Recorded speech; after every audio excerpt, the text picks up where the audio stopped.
So here we are back again looking at the Xbox Elite Series 2 controller. Now I've had this controller and been using it, as my primary controller. I'd say maybe 40 hours a week, 30, 40 hours a week minimum for the past about 5-6 weeks.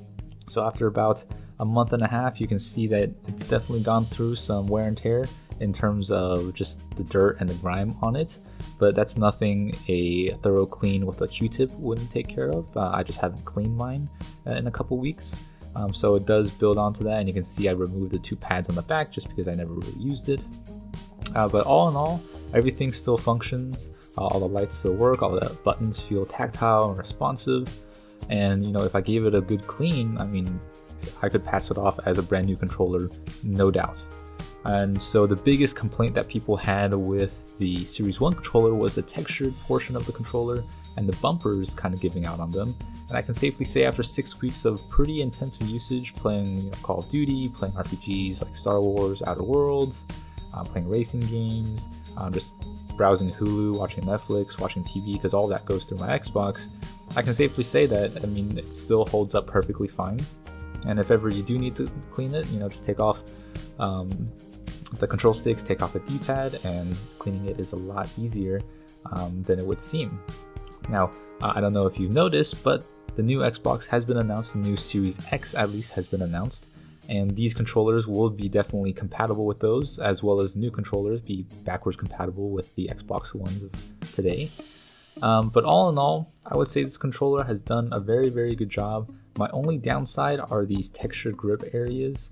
Over time, if you eat something and then eventually you go play a game, or if you're just, eating chips or doing something in between matches or whatever, and your hands aren't as quite as clean as you want them to be, the dirt and the grime do stick into the textured area quite easily because of all those bumps and grooves. And over time, if you constantly have dirty hands, it's gonna start building up and be pretty nasty. But overall, if you're pretty clean and careful with it, it's not too bad. And again, it's not like a thorough clean with the Q-tip can't fix. Now, the big complaints, like I mentioned, with the textured grips and the bumpers, none of that has happened to me. Everything still feels good.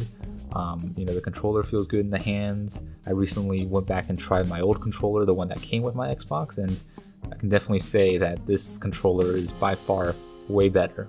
So for $180, I would say this controller for me was well worth it, just because I use it so often.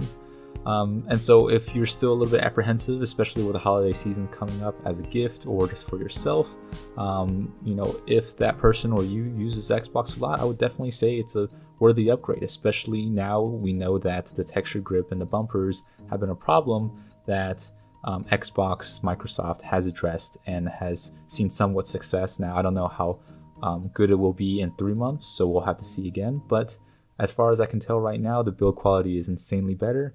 Plus, with the new Xbox, it's going to be compatible. So hopefully that gives you an idea of the Xbox Series 2.